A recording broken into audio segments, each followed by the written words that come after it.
particularity of the form of belief of the followers of their sect,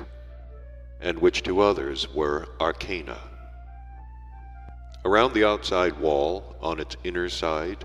stood a row of small, strongly built, closely adjoining compartments like cells. It was just these same cells that represented the difference between this monastery and other monasteries in general on the planet Earth. These sentry box structures were entirely walled in on all sides, except that near the bottom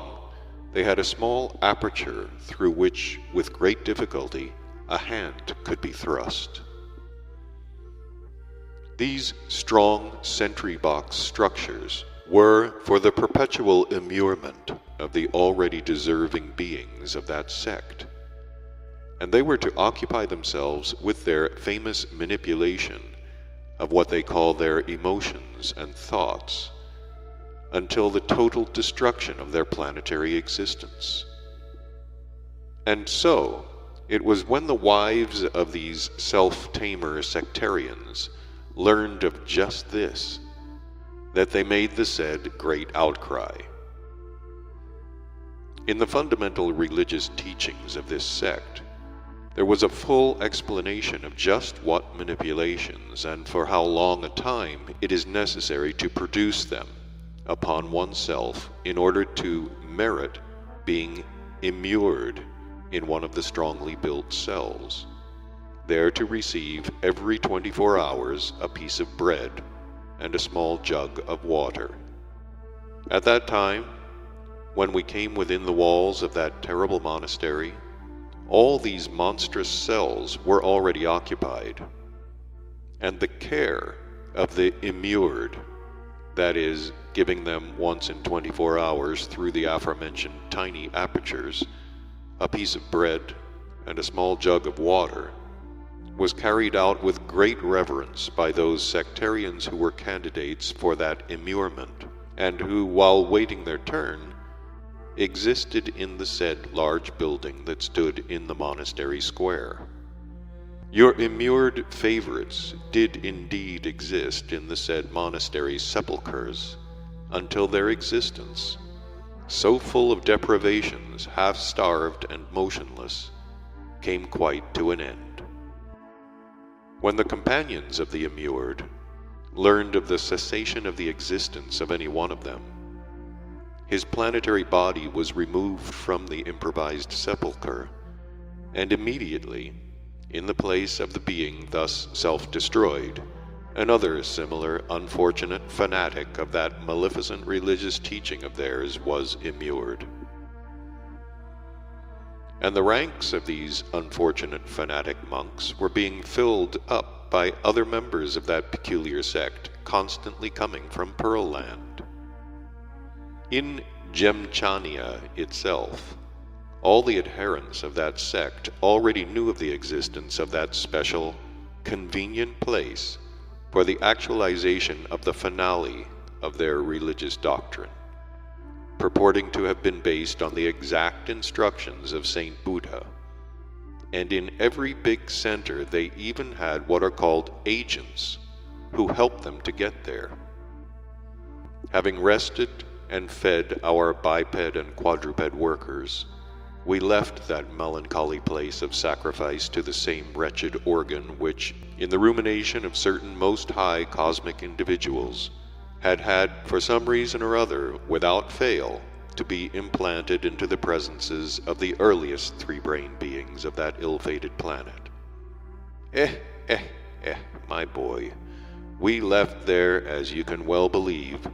scarcely with agreeable sensations and happy reflections. Continuing our route in the direction of the Sea of Beneficence,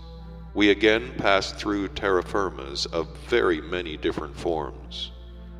also with conglomerations of intraplanetary minerals, but which had oozed to the surface of the planet from still greater depths. Here I must say something about an exceedingly strange thing which I constated, closely connected with just that part of the surface of your planet which is now called Tibet,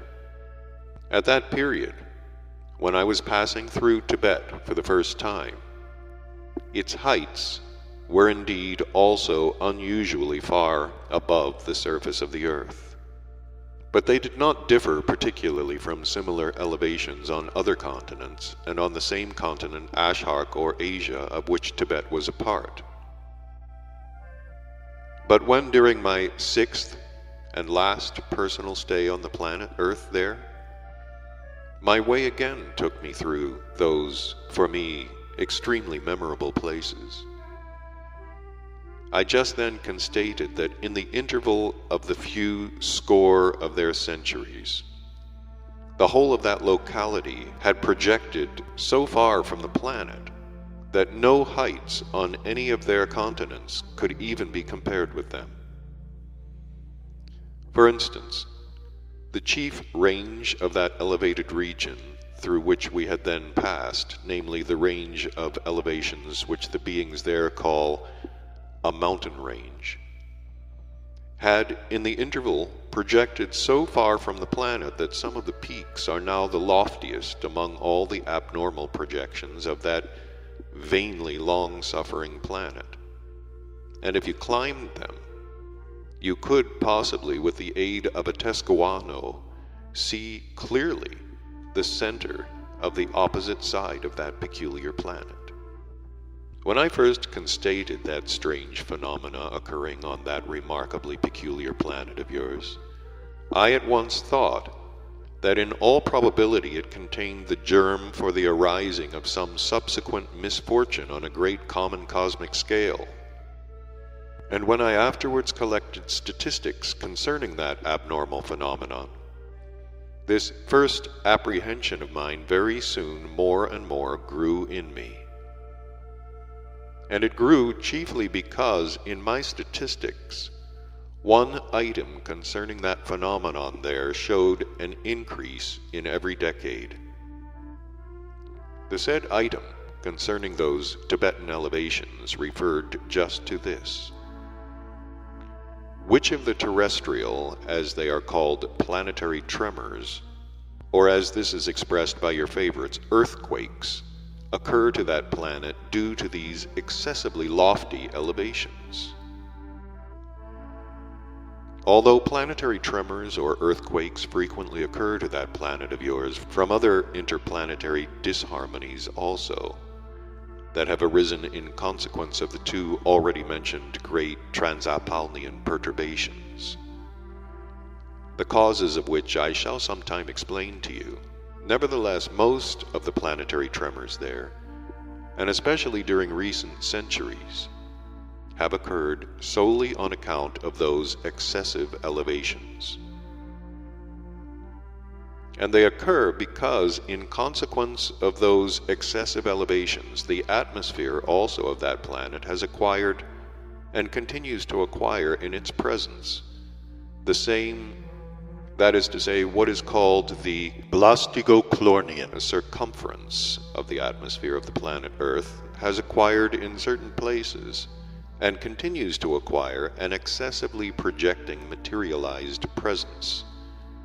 for what is called the reciprocal blending of the results of all the planets of the given system,